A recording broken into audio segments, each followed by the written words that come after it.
can't recall if it was you or a different officer that, and it was a different officer, it was you on that end of the table now. Hello again. So just building on the discussion that we had earlier about additionality in relation to land clearing and avoided land clearing under the ERF, I'm interested to know particularly under whichever methodology or process you look at whether or not the land clearing for which somebody has a permit is likely to proceed on the basis of whether it would actually cost them more to clear the land and run stock than the cost of clearing the land. Long story short, do you look at the economic viability and likelihood of those land clearing permits being utilised before you consider them additional for the purposes of the ERF?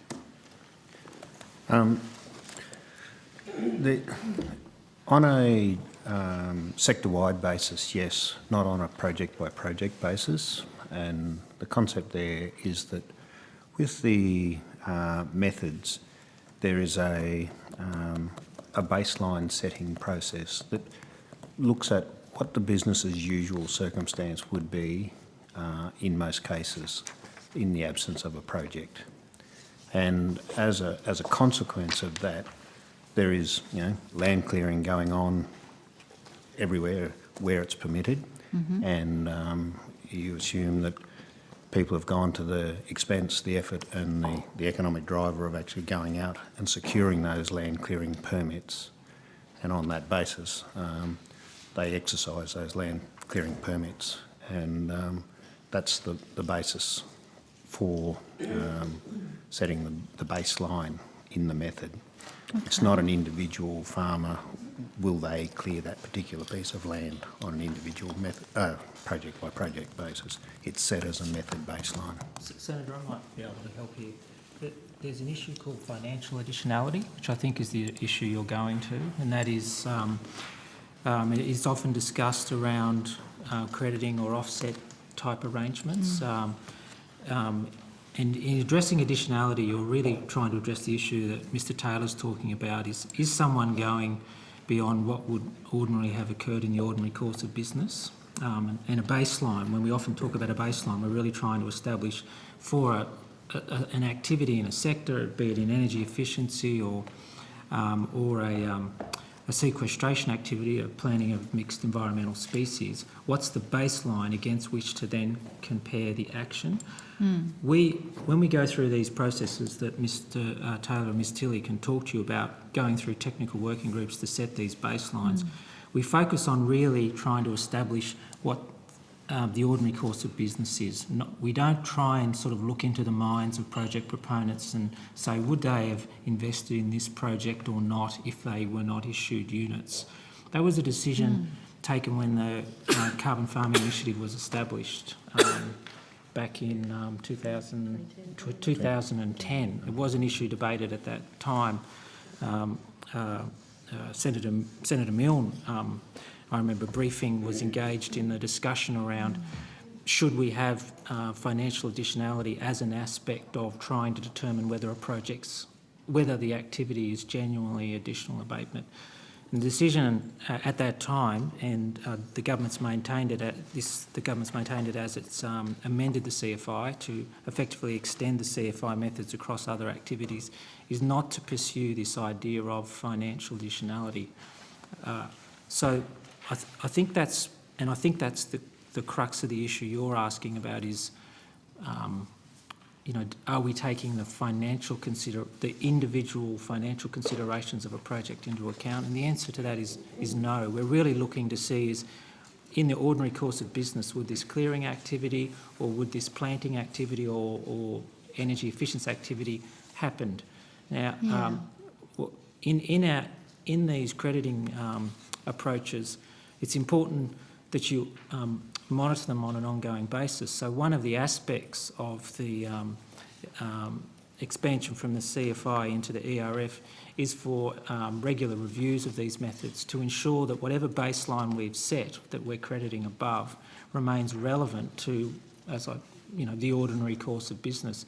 There's also a capacity for there to be, if we become concerned about the baseline leading to over-crediting or potentially under-crediting, to refer that to this independent committee called the Emissions Reductions Assurance Committee that we spoke about earlier today, to review a method.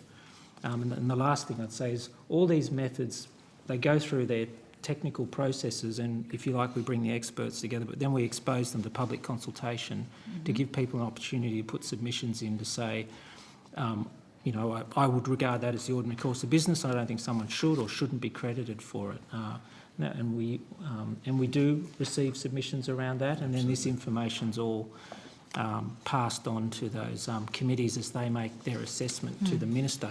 The Minister can only make these methods as legislative instruments if this committee, and this was a process established under the Domestic Offsets Integrity Committee, if the committee advises him that the method satisfies the tests as set out in the legislation. So he can't make a method, or she can't make a method, unless the committee is advised that they're satisfied that it does, which is, and then of course it's subject to parliamentary scrutiny. So we've got a number of layers of scrutiny in these methods, so that we can be as sure as possible that any credits that are being issued are for genuine abatement.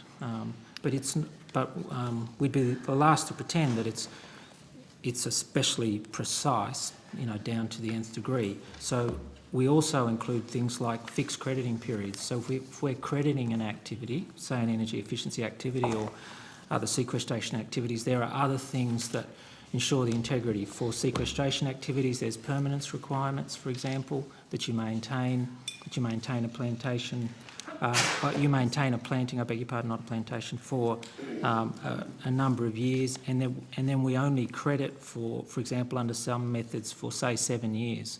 It may well be that some more abatement has been generated beyond 7 years, but a 7-year window then allows us, if you like, is a conservative way of estimating the abatement, and it ensures that if we've inadvertently missed that baseline slightly, we're not crediting, you know, ad infinitum on an ongoing basis. It adds to the nimbleness of the crediting arrangement. These are, sorry, it's a little long-winded, but these are the... A lot of follow-up questions from all of the things you said, but carry on. These are sort of practices that we've both learned and adopted from the introduction of the Carbon Farming Initiative, but also from other crediting arrangements, such as the international crediting arrangements around the CDM mechanism and those sorts of things. These are schemes of a similar nature. Sure. All right, I might start with my list of questions that flowed from that information, and thank you for it. Do the ERF bidders not bid in on a project-by-project basis? Because if they do, why aren't you assessing on a project-by-project basis whether that land clearing would have gone ahead anyway or not? Because you were saying you look at that on a kind of, what was your word, on a sector-wide basis. So we established the method, and then under the government establishes the method, and then under that method, any proponent can come forward to register a project using that method.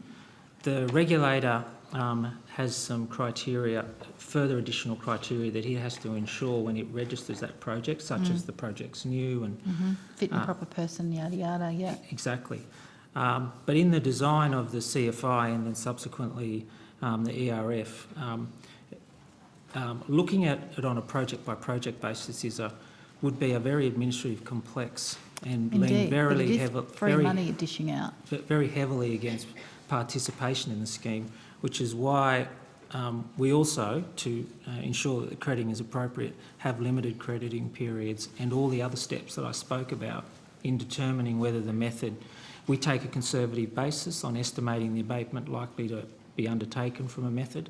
So one of the ways to manage the risks that you're talking about would be to go project by project, but that perhaps for projects of a certain size. I mean, I get that for tiny ones it would, and I mean those tiny ones wouldn't be applying anyway because it wouldn't be worth their while. So presumably the land clearing is of a significant size that it's worth their while to even bid in the first place, which might sort of indicate that it's worth your while to look at whether it is genuinely additional, whether they might not have been economically viable to act on that permit to clear anyway, if you get my drift. Yeah. So I guess there's a further point in terms of the methodologies set out a suite of eligibility criteria, And those eligibility criteria really quite clearly define at a project level whether you're eligible to participate. And that is scrutinised on a registration by registration or project by project basis by the regulator at the time. But those eligibility criteria that is set out there, it sets the limits around, and for everybody who applies, around what is happening in the sector and the industry. So people have to be able to meet those eligibility criteria to come in. For example, they can't have a permit that was issued after 2010. Otherwise they could be, and they're the sorts of checks and balances that are in the eligibility criteria that were built in through the public consultation, through the technical working groups and things like that, to minimise the risk of over-crediting or crediting in a circumstance where people shouldn't be eligible to get in. So each project is assessed against the eligibility criteria at the time of registration by the regulator. If I may add a conceptual point Sure. as well, Kristen Tilley, Assistant Secretary of the Method Development Branch in the department. Certainly in some of the internal and external discussions around, as Dr Kennedy said, 2010, 2011 in the development of the Carbon Farming Initiative, as well as some reviews of international schemes such as the CDM that have either used financial additionality tests or considered using them, is that even if that seems to be the purest policy application intent, applying that policy intent is very difficult. So from a government or a regulator's perspective, to be able to put yourselves in the shoes and the minds or the boardrooms of people who are making decisions about whether they would do a project as a normal course of business or only if they received an incentive for it, is a very difficult thing to do. And in situations where you ask a project proponent to provide verification, documentation, evidence as to their costs, there's what they call information asymmetry. The proponent is in a position of power to provide the evidence that backs their argument, rather than the government or the regulator being able to have a very transparent decision-making process about financial additionality for an individual project. So you take genuinely, So you take their word for it? my reading even prior to taking on this job about financial additionality tests is that they're fraught. We looked at this issue, Senator, in I was the head of Secretariat for Ross Garneau's update of the Climate Change Review, where Ross was particularly interested in the issue of financial additionality for offset arrangements and the CFI, and initially Ross and I were both attracted to this notion, but as Kristen pointed out, when you sort of have a test that really starts to look like you're putting yourself in the mind of the person making the decision, it's very hard then to establish what the underlying motive is, which is why and then in subsequent legislation that was implemented, we've come back to these checks where we try and take if you like, a more objective sector-wide look at what is the baseline of activity, but not leave it there, look at these other checks and balances and monitor closely any crediting that's being undertaken. And if there's, as I said earlier, if there was any evidence of crediting, there are these quick steps to quickly relook at the method and reset the method if required. Okay, thank you. Yeah. And I'll look into those additional checks and balances further. But I have just one final question on this before I move on to a different line of questioning. You mentioned that in setting the baseline, you would look at the permits that had been obtained and effectively assume that people had all obtained their permits and set the baseline according to that. Hopefully I've not misconstrued you there. What about illegal clearing, which in Queensland has been quite rampant at times, and that's varied, but how do you factor in illegal clearing when you're setting your baseline for the purposes of additionality? Okay, so for the particular method that we've been speaking about with the permits, since we were here last, I've actually gone back and had a look. I don't think there are any projects registered in Queensland, and it doesn't really, the nature of the permits that are required to be eligible to meet the necessary requirements of the method don't exist in Queensland. Is that the case for all methods? Just pardon me to interrupt, because we started going here last time and I wouldn't... Yeah, so there are two different avoided land clearing methods. Yeah. One can be used anywhere in Australia, and the other, as it turns out, it's not limited by state or anything like that, but the permits that meet the eligibility criteria Don't by include default Queensland don't ones. occur in Queensland. But there is that one that could apply anywhere that would include Queensland There permits. is another method that Queenslanders could use. To date, I don't think there's been any projects registered using that method in Queensland. And that method, though, sets a baseline in a different way, and there are different parts of the eligibility and the additionality. One is this concept of regulatory additionality. If you have to do something by law, you're not That's right, eligible. it's not additional. Yep. Yeah, so that's one part of it. So if you've cleared illegally or you by law can't clear, then you disqualify yourself. But more in the setting of the baseline. So in the setting of the baseline for the Queensland method, the way it works is historically you have to be able to demonstrate a suite of clearing cycles so that the land has demonstrated some economic or primary agricultural use that requires ongoing clearing. And then through this method, having established that that's the pattern of land use in that area, the method rewards a change in land A use. diversion from that. Yeah, and so you have to have the physical evidence of that baseline being established. Then the project starts, and that cycle is broken, and then you enter into this permanence period. So I think it's sort of quite a robust method. Okay, I can conceive of that when it's a situation like we discussed earlier where you don't need a permit, such as for much regrowth clearing in Queensland. But, and sorry for belabouring the point, but I'm still not quite clear on how the, at times, immense rates of unpermitted illegal clearing in Queensland, how you factor that in when you set your baselines, your sector-wide baselines, above or below which you can then calculate your additionality. So I guess the way that would be factored in is that the concept is based on legal. So the baseline is set using legal operations, so that if you have landholders who have legally had the right to clear their land and they have this pattern of clearing land, then they would be eligible.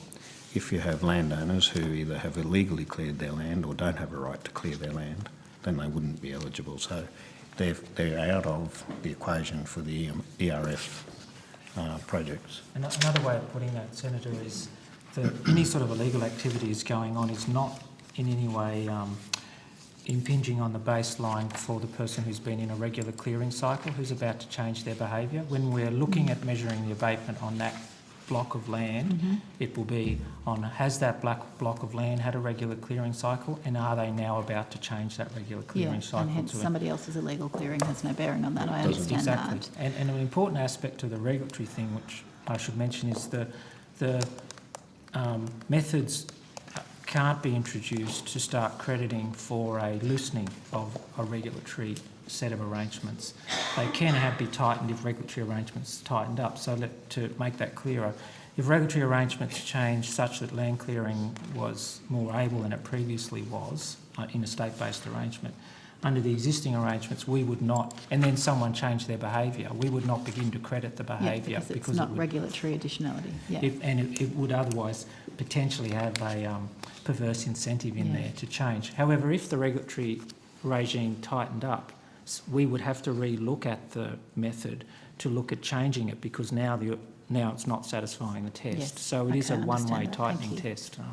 Thank you, and appreciate you going to good detail on that. Senator Waters, how much longer are you? I'm sorry, it did take much longer than I had anticipated. I do Well, I'm going to have to apologise. stop you in a minute, so you can either speed it up or... All right, I do actually only have like 3 more questions, so I'll try to go 5? super fast. 5? Yeah, 5 minutes would be great, thank you. I'm interested in the existing abatement from the previous CFI projects and how that's been carried forward to ERF for the purposes of carbon accounting. How the double dipping, effectively, to use that most recently extremely controversial term. There's a series of CFI projects that have transitioned across, and there's been the government took a decision to reset the crediting periods on those transitioning methods, and Ms Tilley can talk to those. Is that the issue that you're... I think so, Yeah. yes. Okay. I'm still learning about the interaction of all of these programs. Okay. Thanks. Ms Munro from the Clean Energy Regulator gave some statistics on projects that were existing projects prior to the new legislation. Yes. We can just answer from a policy sort of design Yeah, perspective. I'm interested in how they're counted. Were they counted when they were CFI projects against national greenhouse accounts? And if so, how are we now counting them, or is that the transitional I beg your process? pardon, Senator. Do you mean in the projections exercise in tracking towards the target? So these were projects that were previously getting credits under the CFI. They are now getting credits under the amended CFI or the ERF. Some of them will get credited for a longer period than potentially than was initially anticipated. That's a little unclear because you could have applied for second crediting periods under the CFI. But now they've transitioned to the ERF, and those projects will generate units for as long as their crediting period allows them to. Yeah. In some cases that's 7 years, in other cases that's much longer for sequestration projects. Yeah. The units are many of them were purchased in the first auction, and if you like, well, that's the abatement that flows from those projects. The inventory, the measurement of Australia's greenhouse gases, which Mr Parker and his colleagues can talk to, that's measured entirely independently from this exercise. The greenhouse gas inventory is the estimate of Australia's emissions, which is a fully independent assessment of Australia's emissions. So the extent to which these policies are changing Australia's overall emissions will be reflected in the credits, but the final test for our international obligations will be in what do the accounts say. Yes. And they are two separate exercises, if you like. One is the policy crediting exercise, trying to drive that abatement down, but then appropriately, entirely independently, our greenhouse gas accounts are measured, audited, and then internationally submitted. I think it's the latter that you're interested in. It is. So if I'm trying to get at whether the projects that are now being delivered through ERF contracts Yes. will count towards our 5% national greenhouse gas emission reduction target on top of what they would have when they were CFI projects. Well, they won't. When did they get accounted No, for? well, okay, so they won't count. They won't count twice. To the Yeah. extent that they've driven down emissions in Australia, they will count once, and that will Yes. be measured independently. If for other reasons Australia's emissions rise outside these projects, well then that's entirely a separate matter. Or if, for example, the policy design's not quite right and we're not crediting appropriately, then the ultimate test will be the greenhouse gas the greenhouse gas accounts on whether we track to and meet the target. The policy instrument provides the incentives to drive emissions down, but in a measurement sense, they're not directly linked. The units that we're generating under the CFI and our ERF are not the same units or the same accounting that's used in the international accounting to meet our greenhouse gas accounts. There are one's an independent measurement exercise, if you like, and one's a policy instrument. Thank you. I'll leave it there because it's 10 o'clock and my brain just clocked off. I'm sorry. So I'll come back to you Yes. with more questions about in that area. Thank Yeah, you. sorry. Thanks, Senator Waters. Senator Urquhart.